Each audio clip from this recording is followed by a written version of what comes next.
Education में आप सभी का फिर से स्वागत करते हुए तो लेसन प्लान की सीरीज़ में हम बायो फिजिक्स और मैथ के लेसन प्लान कंटिन्यू कर रहे थे।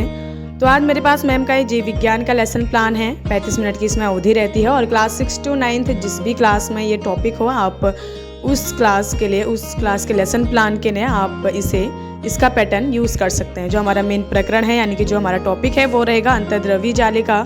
विद्यालय का नाम जो भी विद्यालय आपको इंटेंसिव के लिए अलर्ट किया गया है आप उस विद्यालय का यहाँ पे नाम लिख सकते हैं। उसके बाद देखिए हमारे कुछ सामान्य उद्देश्य होते हैं और जिसमें पहला होगा कि विद्यार्थियों में जीव विज्ञान विषय के प्रति रुचि उत्पन्न करना। दूसरा, विद्यार्थियों में वैज्ञानिक दृष्टिकोण विकसित करना। तीसरा, विद्यार्थियों में तार्किक चिंतन तथा समस्या समाधान योग्यता का विकास करना। चौथा, विद्यार्थियों में अन्वेषणात्मक क्षमता का विकास करना। और पांचवा, विद्यार्थियों में क्रमबद्धता एवं सृजनात्मकता का विकास करना। उसके बाद हमारे पाठ्य वस्तु विश्लेषण रहते हैं। जो प्रकरण के विशिष्ट उद्देश्य होते हैं उसे निर्धारित करने के लिए पाठ्य वस्तु विश्लेषण निम्नवत हैं। जैसे पहले हम अंतर्द्रव्यी जालिका के बारे में पढ़ेंगे, उसकी परिभाषा, उसके प्रकारों के बारे में पढ़ेंगे। ये हमारे कुछ शिक्षण बिंदु रहते हैं जिनके विशिष्ट उद्देश्य होते हैं कि जो विद्यार्थी है अंतर्द्रव्यी जालिका के विषय में प्रत्यास्मरण कर सकेंगे। दूसरा लिखेंगे जो विद्यार्थी है अंतर्द्रव्यी जालिका के बारे में समझ सकेंगे। तीसरा, विद्यार्थी अंतर्द्रव्यी जालिका को आसानी से परिभाषित कर सकेंगे। और चौथा, विद्यार्थी अंतर्द्रव्यी जालिका के प्रकारों की व्याख्या कर सकेंगे। पांचवा, विद्यार्थी अंतर्द्रव्यी जालिका से संबंधित प्रश्नों को हल कर पाएंगे। उसके बाद हमारी सहायक सामग्री विभिन्न रहेगी यानी कि चौक, श्यामपर, डस्टर और अंतर्द्रव्यी जालिका से संबंधित चार्ट या फिर मॉडल। उसके बाद शिक्षण विधि प्रविधि रहेगी हमारी प्रश्नोत्तर विधि, खोज विधि, व्याख्यान विधि, प्रदर्शन, मूल्यांकन और स्वाध्याय विधि। पूर्व ज्ञान में हम लिख सकते हैं कि जो विद्यार्थी हैं वो अंतर्द्रव्यी जालिका के बारे में सामान्य जानकारी रखते हैं और जो हमारा मेन टॉपिक होता है उसके नीचे हम अंडरलाइन करते हैं। यहाँ पे हमारा जो पहला पेज है वो समाप्त होता है। उसके बाद देखिए बायोलॉजिकल साइंस का दूसरा पेज शिक्षण अवस्था, जिसमें कि जुड़ना होता है। विद्यार्थियों को पूर्व ज्ञान के आधार पर जुड़ाव करते हैं। छात्र अध्यापिका क्रियाएं में छात्र अध्यापिका विद्यार्थियों के समक्ष अंतर्द्रव्यी जालिका यानी कि थर्माकोल का एक मॉडल प्रस्तुत करती है और उसका अवलोकन करने को कहेगी। और जो छात्र अध्यापिका है विद्यार्थियों से उनके पूर्व ज्ञान के आधार पर कुछ प्रश्न पूछती है। जैसे इसमें छात्र अध्यापिका द्वारा पूछा गया है कि सजीवों का शरीर किससे बना होता है, तो कोशिकाओं से बना होता है। कोशिकाओं में पाए जाने वाले अंग क्या कहलाते हैं, तो कोशिका में पाए जाने वाले अंग कोशिकांग कहलाते हैं। कुछ कोशिकांगों के नाम बताओ, तो जैसे राइबोसोम, अंतर्द्रव्यी जालिका और माइटोकॉन्ड्रिया आदि। माइटोकॉन्ड्रिया जो अंतर्द्रव्यी जालिका है उससे आप क्या समझते हैं, तो विद्यार्थियों के लिए यह एक समस्यात्मक प्रश्न रहेगा। उसके बाद छात्र अध्यापिका कथन में छात्र अध्यापिका बोलेगी कि आज हम अंतर्द्रव्यी जालिका के विषय में विस्तार पूर्वक अध्ययन करेंगे। और शिक्षण विधि प्रविधि में एकल गतिविधि और प्रश्न पूछने में प्रश्नोत्तर प्रविधि आप यूज़ कर सकते हैं। उसके बाद खोज विधि आता है जो शिक्षण अवस्था होती है। इसमें छात्र अध्यापिका विद्यार्थियों को 4 समूह में बांटती है और अंतर्द्रव्यी जालिका का अवलोकन करने को कहती है और इसको समझने को कहती है। तो जो विद्यार्थी होते हैं वो अंतर्द्रव्यी जालिका का सावधानीपूर्वक अवलोकन करते हैं और उसको समझने की कोशिश करते हैं। तो ये एक सामूहिक गतिविधि में आता है। और खोज विधि आप इसमें शिक्षण विधि खोज विधि लिख सकते हैं। उसके बाद हमारे जो 3 शिक्षण बिंदु होते हैं वो स्टार्ट होते हैं। जैसे इसमें अंतर्द्रव्यी जालिका की परिभाषा के बारे में पढ़ेंगे।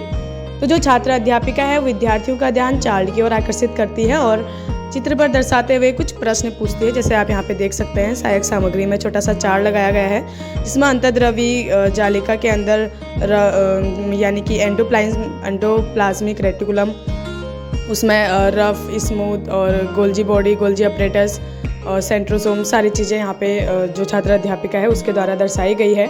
तो चित्र दिखाते हुए पहला प्रश्न पूछा जाता है कि कोशिका में पाए जाने वाले अंगों को क्या कहते हैं, तो उत्तर आएगा कि कोशिका में पाए जाने वाले अंगों को कोशिकांग कहते हैं। दूसरा पूछा जाएगा कुछ कोशिकांगों के नाम बताइए, तो माइटोकॉन्ड्रिया, राइबोसोम, अंतर्द्रव्यी जालिका आदि। अंतर्द्रव्यी जालिका को समझाइए, तो एक संभावित या फिर अस्पष्ट उत्तर रहेगा विद्यार्थियों के लिए। उसके बाद छात्र अध्यापिका कथन में रहेगा कि अंतर्द्रव्यी जालिका सुकेंद्रक कोशिकाओं में स्थित एक झिल्लीदार कोशिकांग है। इसकी झिल्ली केंद्रक की झिल्ली से निकलती है।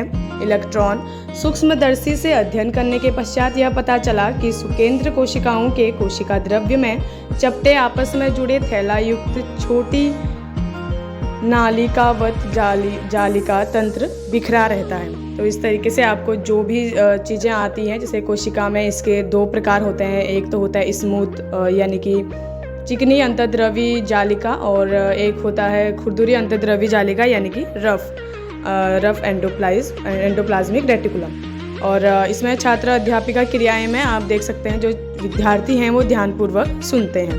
प्रश्न पूछने में प्रश्नोत्तर, प्रविधि और व्याख्या करने में व्याख्यान विधि। छोटा सा सैंपल लगाया गया है जिसमें बताया गया है कि कोशिका में अंतर्द्रवी जालिका 2 प्रकार के होते हैं, चिकनी और खुरदुरी अंतर्द्रवी जालिका। यहाँ पे हमारा पहला शिक्षण बिंदु समाप्त होता है। उसके बाद देखिए हमारा दूसरा शिक्षण बिंदु जिसमें हम अंतर्द्रवी जालिका की जो प्रकार हैं उसके बारे में पढ़ेंगे, यानी कि खुरदुरी अंतर्द्रवी जालिका के बारे में पढ़ेंगे। तो जो छात्र अध्यापिका है विद्यार्थियों का ध्यान चार्ट की ओर आकर्षित करते हुए कुछ प्रश्न पूछती है। कोशिकांगों के नाम बताइए, तो जैसे माइटोकॉन्ड्रिया, राइबोसोम, अंतर्द्रवी जालिका। अंतर्द्रवी जालिका कितने प्रकार की होती है, तो ये होती है 2 प्रकार की। खुरदुरी अंतर्द्रवी जालिका की व्याख्या कीजिए, तो यह विद्यार्थियों के लिए एक संभावित या फिर अस्पष्ट उत्तर रहेगा। उसके बाद छात्र अध्यापिका कथन में छात्र अध्यापिका जो है व्याख्यान करेगी कि खुरदुरी जो अंतर्द्रवी जालिका होती है इन पर राइबोसोम लगे होते हैं और जिस पर प्रोटीन संश्लेषण होता है, और जो खुरदुरी अंतर्द्रवी जालिका होती है वो तैयार प्रोटीन को आवश्यकता अनुसार जो एंडोप्लाज्मिक रेटिकुलम जो अंतर्द्रवी जालिका होती है उसके द्वारा कोशिका के अन्य भागों में भेजता है। तो यह सूक्ष्मदर्शी से देखने पर खुरदुरी दिखाई पड़ती है और एक झिल्ली युक्त अंग है और यह कोशिका के एंडोमेम्ब्रेन सिस्टम से जुड़ा है। और तो छात्र क्रियाएं में जो है वो विद्यार्थी ध्यानपूर्वक अध्ययन करते हैं। शिक्षण विधि प्रविधि में आप प्रश्नोत्तर विधि और व्याख्यान विधि लिख सकते हैं। यहाँ पे छोटा सा सैंपल लगाया गया है जिसमें खुरदुरी अंतर्द्रवी जालिका पर राइबोसोम लगे हुए हैं और ये लिखा गया है छात्र अध्यापिका द्वारा। उसके बाद हमारा आखिरी शिक्षण बिंदु आता है, यानी कि तीसरा शिक्षण बिंदु, जिसमें हम चिकनी अंतर्द्रवी जालिका के बारे में पूछते हैं। तो जो छात्र अध्यापिका है विद्यार्थियों का ध्यान चार्ट की ओर आकर्षित करते हुए सहायक सामग्री में आप यहाँ पे छोटा सा चार्ट लगा सकते हैं। तो कुछ प्रश्न पूछती है, जैसे इसमें पहला पूछा गया है कि कोशिका में पाए जाने वाले अंगों को क्या कहते हैं, तो उनको कहते हैं कोशिकांग। कुछ कोशिकांगों के नाम जैसे माइटोकॉन्ड्रिया, राइबोसोम, अंतर्द्रवी जालिका। अंतर्द्रवी जालिका कितने प्रकार की होती है, तो यह होती है 2, खुरदुरी और चिकनी अंतर्द्रवी जालिका।